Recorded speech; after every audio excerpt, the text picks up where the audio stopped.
Hello दोस्तों, स्वागत है आपका मेरे यूट्यूब चैनल पे। और 2025 संस्करण राजन सीरीज की आज हिंदी की क्लास हम लोग शुरू करने जा रहे हैं। आज वस्तुनिष्ठ प्रश्न देखेंगे। तो चलिए आगे वस्तुनिष्ठ प्रश्न की ओर चलते हैं। आप विज्ञान की सीरीज चल रही है, आप उसके वीडियो देखते रहिएगा।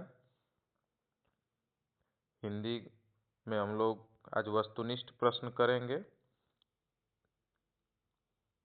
तो हम लोग पहले प्रश्न की ओर चलते हैं। लिपि विकास का प्रथम सोपान है। लिपि सोपान का प्रथम सोपान है वर्ण लिपि, अक्षर लिपि, चित्र लिपि, द दिया है, इनमें से कोई नहीं। तो इसका उत्तर होगा चित्र लिपि। प्रश्न नंबर 2 की ओर चलते हैं। पर्वत शब्द का समानार्थी शब्द है। पर्वत शब्द का समानार्थी या पर्यायवाची भी कह सकते हैं। तो इसका क्या होगा? कूट, ब दिया है पादप, स दिया है घन, द दिया है आगार। पादप पौधे से हो नहीं सकता है, घन भी नहीं होगा, ये भी नहीं होगा। आपका उत्तर असही है, कूट। कूट मतलब पर्वत। एक आपके यहाँ चित्रकूट है, उसी के आधार पर कूट मतलब पर्वत। प्रश्न नंबर 3 देखते हैं। अल्प प्राण ध्वनि नहीं है। अल्प प्राण ध्वनि नहीं है। ऑप्शन दिया है क, ख, ग और ब। तो अल्प प्राण ध्वनि नहीं है ख। ख उत्तर आपका सही होगा। प्रश्न नंबर 4 की ओर चलते हैं। प्रश्न नंबर 4, अंग अ वर्ण कहलाते हैं। अंग और अ वर्ण कहलाते हैं। ऑप्शन दिया है अयोगवाह, ब दिया है ऊष्म व्यंजन, स दिया है स्पर्श व्यंजन और द दिया है स्वर। तो अंग और अ वर्ण अयोगवाह वर्ण कहलाते हैं। प्रश्न नंबर 5, कामायनी के लेखक हैं। कामायनी के लेखक आपके ऑप्शन दिया है मुंशी प्रेमचंद्र, ब दिया हुआ है जयशंकर प्रसाद, स दिया है सूर्यकांत त्रिपाठी निराला और द दिया है सुमित्रानंदन पंत। तो कामायनी के लेखक आपके हैं जयशंकर प्रसाद।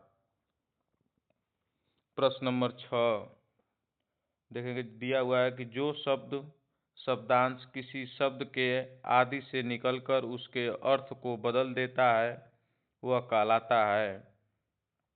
ऑप्शन दिया उपसर्ग, प्रत्यय, संधि, समास।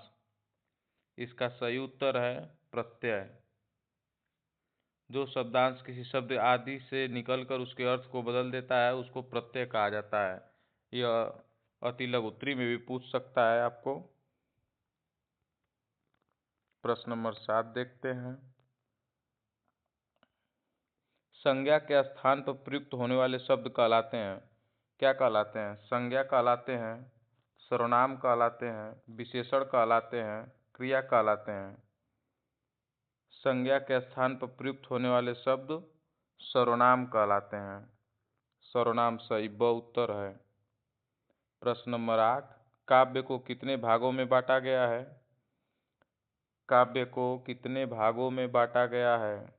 ऑप्शन दिया हुआ है दृश्य काव्य, ब दिया है श्रव्य काव्य और स दिया है अ तथा ब दोनों और द दिया है इनमें से कोई नहीं। इसका सही उत्तर होगा दृश्य काव्य और श्रव्य काव्य 2 भागों में बांटा गया है। इसका उत्तर स होगा, अ तथा ब दोनों। इसका उत्तर स सही होगा। प्रश्न नंबर 9, पठन का अर्थ है। पठन का क्या अर्थ है? पहला ऑप्शन है सस्वर वाचन, ब का है मौन वाचन, स है अ तथा ब दोनों, द है इनमें से कोई नहीं। तो पठन का अर्थ अ और ब दोनों वाला स ऑप्शन सही है। पठन का अर्थ होता है सस्वर वाचन और मौन वाचन।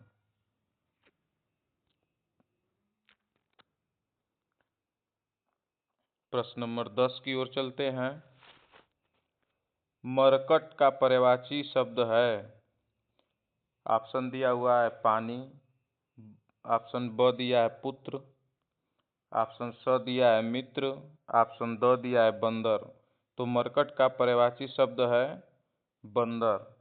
ऑप्शन द सही है इसका।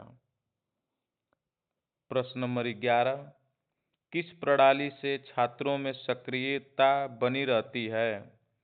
ऑप्शन ए दिया हुआ है प्रश्नोत्तरी प्रणाली, ब दिया है अभिनय प्रणाली, स दिया है गीत प्रणाली, द दिया है व्याख्या प्रणाली। तो प्रश्न नंबर 11 पूछा है किस प्रणाली से छात्रों में सक्रियता बनी रहती है? तो प्रश्नोत्तरी प्रणाली से छात्रों में सक्रियता बनी रहती है। प्रश्न नंबर 12, निम्नलिखित में जातिवाचक संज्ञा है। निम्नलिखित में जातिवाचक संज्ञा है। पुस्तक में है जातिवाचक संज्ञा, ब ममता में है, स अच्छाई में है, द रमेश में है। किसमें जातिवाचक संज्ञा है? तो अ में पुस्तक में जातिवाचक संज्ञा है। प्रश्न नंबर 13, भूतकाल के कितने भेद हैं? भूतकाल के कितने भेद हैं? ऑप्शन दिया है अ 4, ब दिया है 6, स दिया है 8 और द दिया है 10। तो भूतकाल के 6 भेद हैं। ऑप्शन ब सही है। प्रश्न नंबर 14, जागृत शब्द का अर्थ का विलोम है। जागृत शब्द का विलोम है। ऑप्शन अ दिया है विषुप्त, ब दिया है सुषुप्त, स दिया है शयन, द दिया है चेतना। जागृत शब्द का विलोम शब्द है ब सुषुप्त। प्रश्न नंबर 15 देखते हैं हम लोग। मौन वाचन का उद्देश्य है। मौन वाचन का उद्देश्य है। प्रश्न दिया हुआ है 15 ऑप्शन दिया है वाचन गति का विकास, ब दिया है पठित सामग्री का अधिग्रहण, स दिया है वाचन का अभ्यास, द दिया है अ और ब दोनों। मौन वाचन का उद्देश्य है अ और ब दोनों। आपका पठित सामग्री का अधिग्रहण और वाचन गति का विकास, ये दो ऑप्शन दोनों आपका उद्देश्य है। प्रश्न नंबर 16, निम्नलिखित में स्त्रीलिंग शब्द है। स्त्रीलिंग शब्द है। मित्र में स्त्रीलिंग शब्द है। ऑप्शन ए ब सूचना दिया हुआ है, इसमें स्त्रीलिंग शब्द है। ऑप्शन स दिया उपहार और द दिया है अध्याय। तो स्त्रीलिंग शब्द इनमें से सूचना में है। प्रश्न नंबर 17, चौराहा शब्द में समास है। चौराहा शब्द में आपका द्विगु समास है, जिसमें संख्या पद आ जाता है उसमें द्विगु समास होता है। प्रश्न नंबर 18, कोई खड़ा है, इस वाक्य में प्रयुक्त कोई किस प्रकार का सर्वनाम है? यह अनिश्चितवाचक सर्वनाम है। यह प्रश्नवाचक नहीं है, न ये निश्चयवाचक है, न ये निजवाचक है। यह एक अनिश्चयवाचक सर्वनाम है। प्रश्न नंबर 19, अच्छाई, मानवता, बचपन किस संज्ञा के उदाहरण हैं? यह ऑप्शन ए जातिवाचक, ऑप्शन बी व्यक्तिवाचक, ऑप्शन सी दिया है भाववाचक, ऑप्शन डी दिया है द्रव्यवाचक। तो अच्छाई, मानवता, बचपन किस संज्ञा के उदाहरण हैं?